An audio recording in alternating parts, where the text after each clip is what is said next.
fémur vamos a dividirlo simplemente así, pero es más común, en la parte proximal, cabeza, cuello, región trocantérica, y debajo 5 centímetros, región subtrocantérica.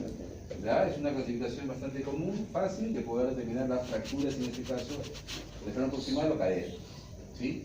Esta es la zona intracapsular, también se denomina, o sea, las fracturas de cabeza y cuello van a ser intracapsulares, las de afuera, por fuera serán extracapsulares.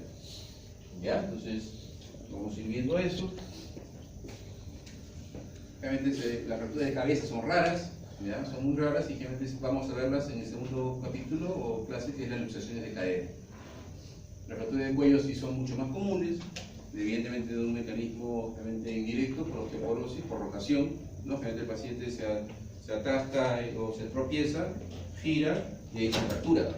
No es que el golpe lo rompa, ¿ya? Pero las fracturas de cuello son por mecanismo de torsión indirecto, por mecanismo de baja energía, por osteoporosis, o sea, fractura patológica, y son de manera quirúrgica.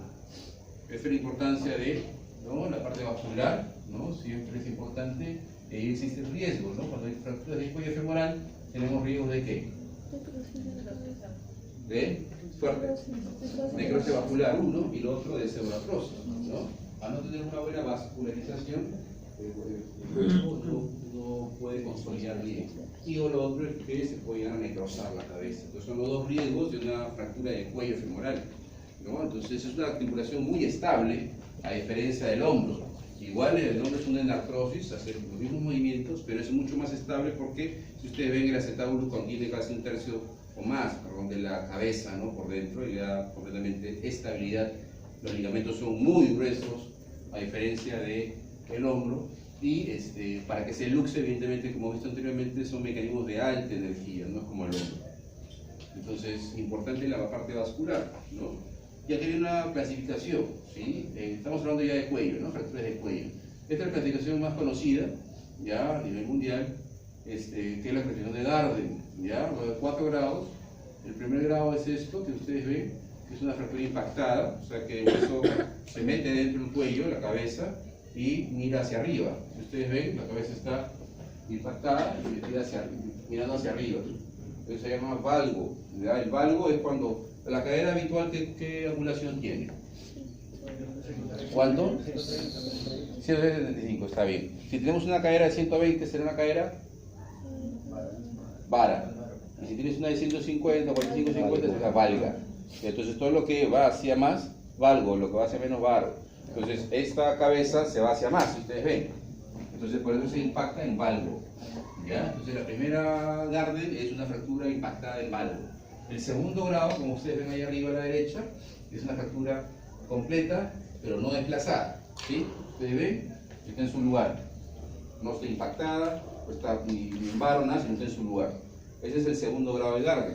El tercer grado de Darden, y acá abajo, ustedes lo ven, aquí, es una fractura ya desplazada, ¿no?, cuyo contacto es menor, ¿no?, del 50%, perdón, mayor. O sea, el desplazamiento, perdón, es menor del 50%.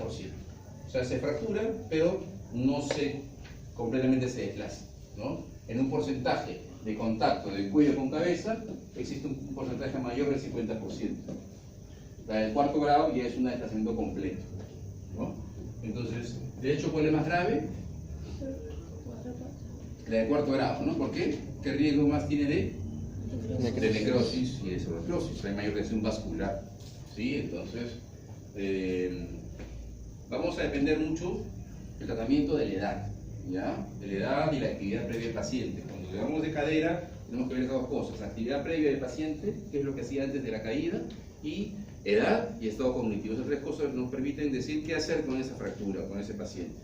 Entonces, en pacientes jóvenes, hablamos más o menos de unos menos de 55 o 60 años, ¿no? En fracturas de cuello, a pesar que sean desplazadas, se tratan de colocar en su lugar, que se llama reducir, y fijarlas con 2 o 3 tornillos, ¿ya? Tornillos, ¿ya? Esto, como ustedes ven, son tornillos roscados que van hacia la cabeza y estabilizan la fractura para que permita una consolidación. Permite, no asegure, porque igual puede ir una necrosis, ¿ya? ¿Por qué en pacientes jóvenes hacemos esto? Porque la otra posibilidad ya de fracturas de cuello, como vamos a ver después, son las prótesis, ¿sí? En las prótesis, bueno, cirugías ya mayores, ¿no? Que tienen un tiempo igual de vida a esas prótesis y de acuerdo mucho al desgaste o uso que se le dé. Si ponemos un paciente de 20 años una prótesis, que es un paciente activo, ¿no? La va a deshacer en 5 años. Entonces por eso preferimos arriesgarnos a colocar el hueso en su lugar y poner la cabeza y ver si pega. Si pega, se acabó, para toda la vida la tiene. Si no pega, tendremos pues aunque sea 5 o 10 años de que le moleste un poco hasta ya poderle cambiar a una prótesis, pero no se la hacemos a los 20 años o a los 30. Entonces esa es la idea de hacer osteosíntesis, se llama osteosíntesis con tornillos, ya, el paciente joven. Bueno, otra clasificación que ustedes también han estado viendo en los seminarios, en sus clases, es la clasificación AO, ya, una clasificación mundial internacional, en la cual pues a veces por segmentos, por huesos, por segmentos, por tipo de fractura, etc. En este caso, las fracturas de fémur proximal son 3-1, ¿sí? El A considera la trocantérica, B el cuello y C cabeza, ¿sí? Estas son quirúrgicas, ¿no? Es bien triste todos estos datos, ¿no? Pero son reales, ¿no? O sea, la mortalidad es muy alta, no al año. O sea, un tercio a veces de estos pacientes fallecen a pesar que hayan sido operados. La demora en tratamiento de 2 días duplica el índice de mortalidad el primer año. O sea, por eso es que se trata idealmente de operar lo más próximo posible. Solo un 40, o sea, la mitad vuelven al hogar. Muchos de ellos pues quedan pues, postrados, a veces por más que bien estén operados, pero no tienen a veces el apoyo familiar y tienen que ir a una casa pues, de reposo o un pues, geriátrico, etc. Perdón. Gracias. El otro dato es eso, la mitad solamente caminan. O sea, es bien triste, pero en la gran mayoría de pacientes pasa eso. Esa es la osteoporosis que más nos importa en esto, pues la causa de el diagnóstico, la anamnesis, siempre la pregunta, ¿no? La clínica general es eso, rotación externa, cortamiento y las radiografías, ¿no? Aquí, por ejemplo, un paciente que viene con caída y con dolor a nivel de la cadera derecho, hacemos examen, no hay mayor dolor, claro, sí hay dolor, pero le tomamos una radiografía y no es muy convincente, ¿no? Entonces, en este caso piensan en lesión de partes blandas. O sea, si tú tienes una radiografía normal, entre comillas, piensa en partes blandas, ¿no? Y le pide una resonancia y ven en el caso del lado, la imagen del lado derecho, una fractura no desplazada, ¿no? Quirúrgica igual, una fractura trocantérica, que a veces en las radiografías no se ve bien. Entonces, igual, ante la clínica, ustedes no se queden con un diagnóstico y piden otro, en todo caso, una tomografía pueden pedirle, si quieren descartar totalmente la parte ósea, ¿sí? Pero la clínica manda. Bueno, esta es la fractura trocantérica, ¿sí? ¿No? Esta es la clasificación AO de las fracturas trocantéricas, ¿no? 3-1A trocánter, ¿sí? Y ahí viene la subclasificación, con que ustedes sepan este primer número es suficiente. O sea, el 1, el A1 son fracturas simples que ustedes ven, de trazo único, ¿sí? Que se consideran estables, ¿sí? Porque son trazos únicos que una vez que se opera, se queda en su lugar. Ya, las A2 y A3 son inestables. La diferencia entre esto y esto es que esto tiene compromiso interno, o sea, la parte interna y la parte posterior, ¿sí? La parte interna o medial, que es el trocante menor, y la parte posterior. Y las de A3 son trazos, como ustedes ven, por decir trazos raros, que se llaman trazos invertidos, ¿sí? Que comienzan aquí y se van para abajo, que a veces no tocan el trocante mayor, pero sí se ubican en la región trocantérica, ¿sí? Estos son de tipo A3, ¿sí? Entonces 3-1A1, 3-1A2, 3-1A3. ¿Ya? Fracturas trocantéricas. También tiene que ver con osteoporosis y con caídas. Entonces, ¿qué tipo de tratamiento se le puede dar a estas fracturas? Este es uno, por ejemplo, que se le mide el DHS, como aquí arriba lo ven. ¿Sí? Eso también en las clases lo estamos viendo siempre, en sus seminarios también vamos a verlo, ¿no? Son sistemas de osteosíntesis, ¿no? Que permiten que se reduzca el hueso en su lugar y se coloque una placa con tornillo. Otro acá, ya está hecho.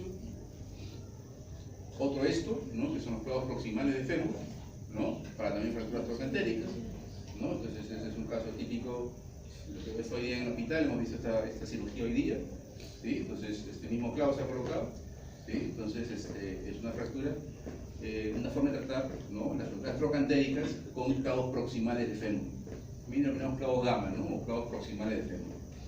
Ahí ven, otro tipo de clavo, este clavo tenía solamente un tornillo grande que va hacia la cabeza.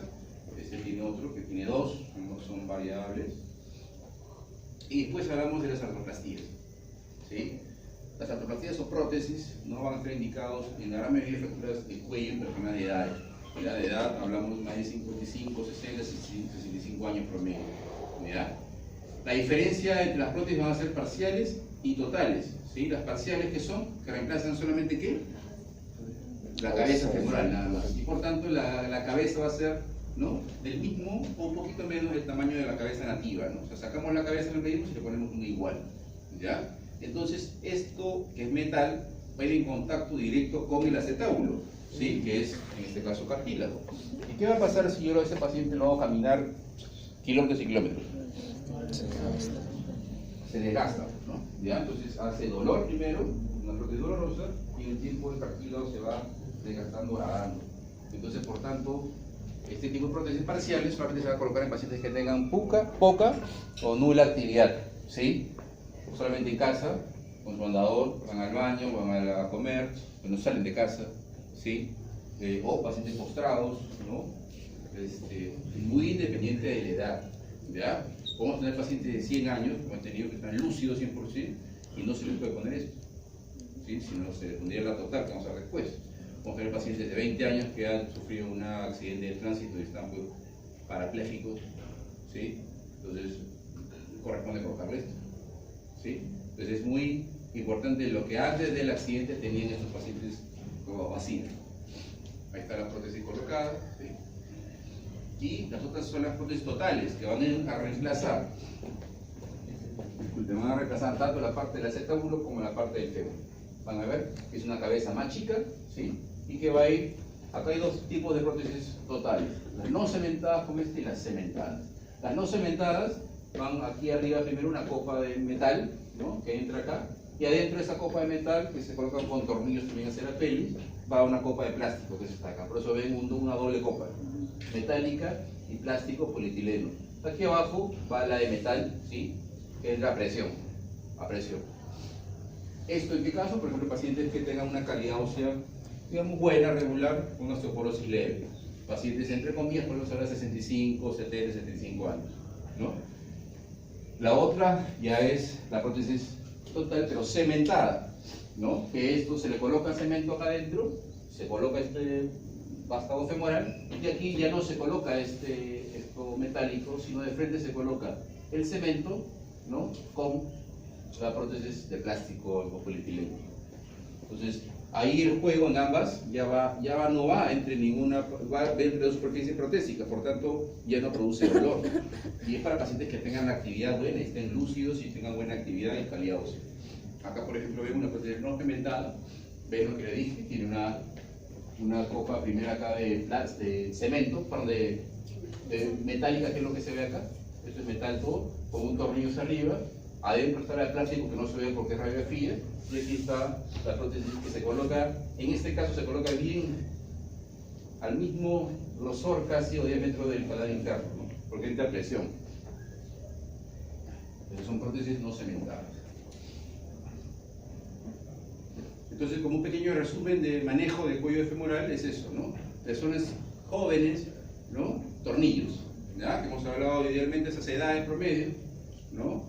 Pacientes entre 55, 65 a 70 años promedio, que tengan una calidad ósea regular, una prótesis total no cementada. Pacientes mayores, ¿no?, prótesis totales cementadas, y pacientes con poca actividad o trastornos cognitivos severos, o sea, que tengan una alteración muy severa del estado mental, prótesis parciales cementadas. Entonces, sepan eso, porque un poco en eso van las preguntas, ¿sí? Y para las trocantéricas, ¿no?, trocantéricas tenemos el DHS y los clavos proximales. Igual que las subtrocantéricas tenemos el DSS, que es como un DHS pero con otra angulación, que eso vamos a irlo viendo pues en los hospitales donde vamos a hacer las rotaciones, y también existen los clavos para el tipo de fractura. Complicaciones, herida, con infección de herida, como cualquier cirugía, infección profunda, complicación mecánica, operas bien, pones una placa tornillo, pero tienes que el hueso esperar que pegue, No es que la placa tornillo hace que el hueso pegue y ya puede caminar. Se para al día siguiente y todo se sale. No, vale. Luxación, trombosis venosa profunda, también es una complicación de una cirugía.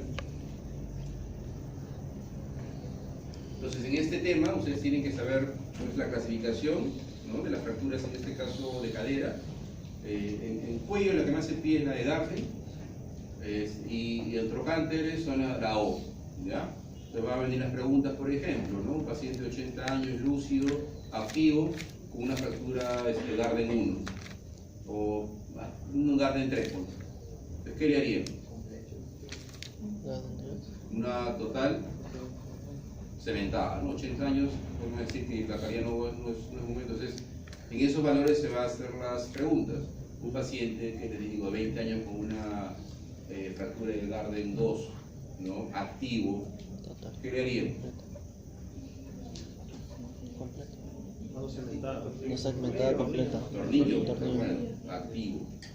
¿Ya? Pero un paciente también con un Gardner 2 o 3, parapléjico, Parcial. una parcial, ¿no? O sea, no se mueve el paciente, solamente tienes que llevarlo a que se siente sin dolor o que lo moviesen sin dolor.